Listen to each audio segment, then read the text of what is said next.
Salam sejahtera, pembentangan bagi genetik haiwan aquaculture SKO 23103 PLUMS.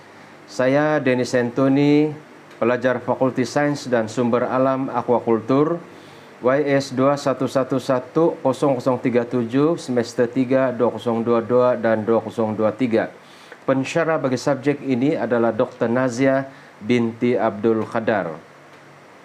Kandungan. Yang pertama abstrak, yaitu organisma sasaran. Kedua, sumber penyelidikan. Ketiga, kaedah dan proses. Keempat, keputusan. Kelima, hasil kajian. Keenam, kesimpulan, yaitu kebaikan dan keburukan dari sudut ekonomi. 7, cadangan. Dan 8 adalah sumber rujukan kajian. Abstrak, hibridisasi daripada populasi yang berbeza dan hibridisasi persilangan daripada populasi yang sama. Usaha meningkatkan pengeluaran yang merupakan sasaran utama dalam pembangunan subsektor perikanan agar dapat dicapai antara lain melalui penambahbaikan teknologi ternakan dan pengeluaran benih yang cukup dan berkualiti.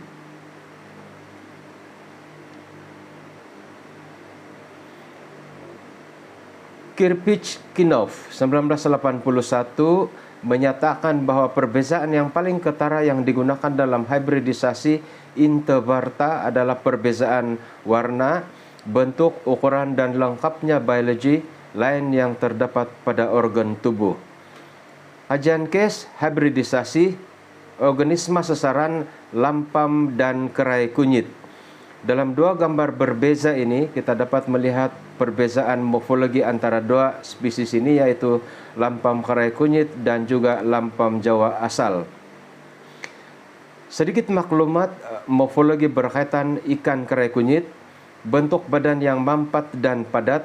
Dari segi morfologinya juga, spesies ini menyerupai ikan lampam Jawa, yaitu Barbornyimus goniananthus, manakala terdapat berwarna perak kekuningan pada bahagian atas badan lampam Jawa, sirip caudal sedikit gelap dan berwarna merah di hujung cuping, mempunyai sepasang sesungut maksila.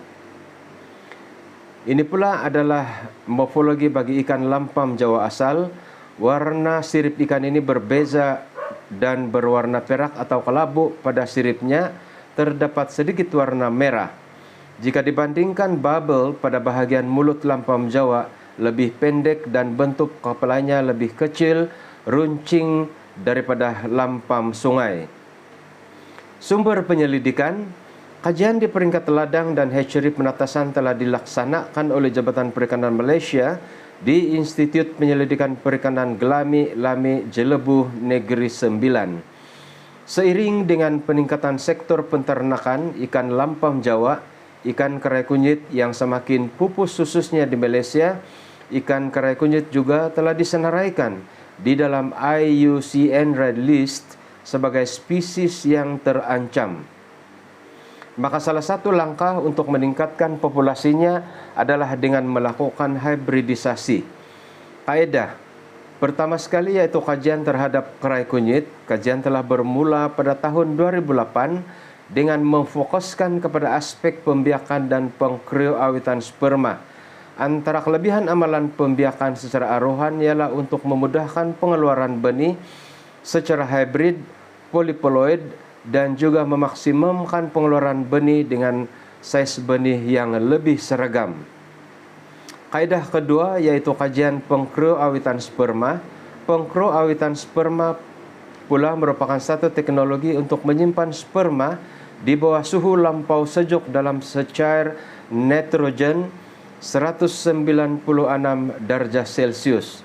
Teknologi ini membolehkan kemandirian sperma terpelihara untuk jangka masa yang panjang dan boleh digunakan pada bila-bila masa.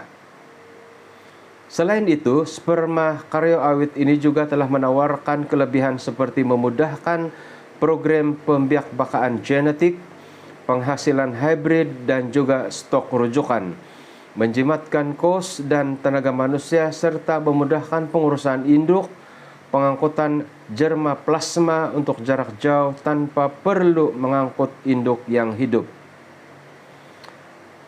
Kaidah yang ketiga yaitu kajian pembiakan aruhan. Untuk kajian pembiakan secara aruhan dan pengkrioawitan sperma, induk kerai kunyit telah diperolehi daripada pengusaha sangkar ikan air tawar di sekitar Temerloh dan Pekan. Induk yang dipilih disimpan terlebih dahulu di dalam tangki bagi menghilangkan stres. Induk kemudiannya disuntik dengan obaprim di bahagian belakang sirip dorsal atau di pangkal sirip pectoral.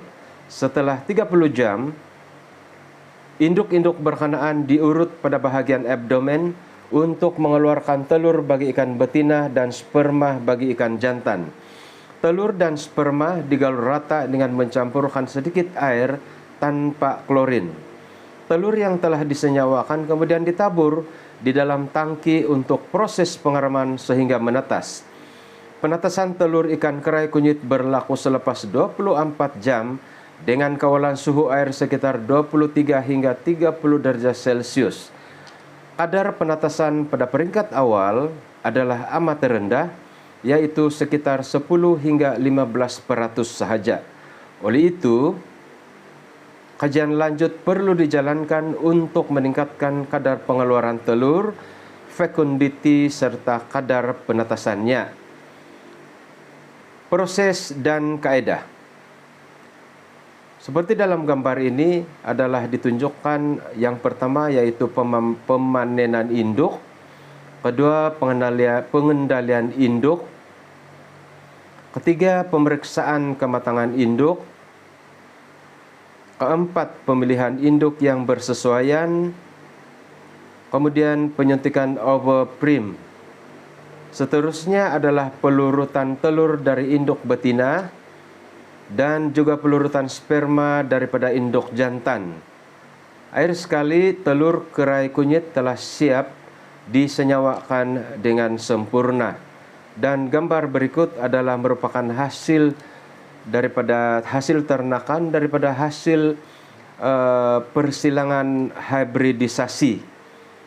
Keputusan di FRI Glami-Lami, hasil hybrid antara induk betina lampam Jawa dengan induk jantan kerai yaitu lampam Jawa jantan dan juga kerai kunyit betina telah berjaya dihasilkan pada tahun 2012. Percobaan hybrid antara induk lampam sungai Barbonimus scawenenfeldi betina dengan induk jantan kerai kunyit yaitu lampam sungai jantan dan kerai kunyit betina juga telah dijalankan pada tahun 2013. Hasil kajian hybridisasi, percobaan persenyawaan telur lampam Jawa dengan menggunakan sperma krioawet juga telah dijalankan. Hasil kajian mendapati bahwa peratus persenyawaan telur dengan penggunaan kedua-dua sperma krioawet dan juga sperma segar adalah setanding. Kesimpulan, kebaikan dari aspek ekonomi, pertama, kadar tumbesaran anak ikan hybrid lampam sungai jantan dan kerai kunyit betina adalah lebih cepat berbanding dengan hybrid lampam betina dan juga kerai kunyit jantan. Kuantiti telur yang banyak, tahan serangan penyakit, dan tekstur isi yang tebal. Keburukan daripada aspek ekonomi, pertama sekali spesies lama akan tertinggal pada fisiologinya sahaja. Yang kedua, dikhawatiri akan menjejaskan ekonomi setempat, yaitu merosakkan ekosistem semula jadi. Yang ketiga, spesies lama akan tinggal nama dalam museum aquakultur. Yang keempat, persaingan untuk mendapatkan benih baka baru dan menjejaskan pasaran benih bagi spesies yang lama. Secara tidak langsung, banyaknya proses hybridisasi akan menyebabkan spesies lama terancam dan kemungkinan akan pupus, sehingga perlunya pengkulturan spesies asli. Cadangan. Pengusaha aquakultur air tawar terutamanya yang menternak tilapia dan keli disyorkan agar mencoba spesies ikan hybrid lampam kerai ini karena kos makanannya yang lebih menjimatkan. Berikut adalah sumber rujukan daripada laman Sesawang yang mempunyai hubung kait dengan kajian bagi spesies lampam dan juga kerai kunyit. Diucapkan terima kasih, selamat mencoba, semoga maju jaya. Sekian.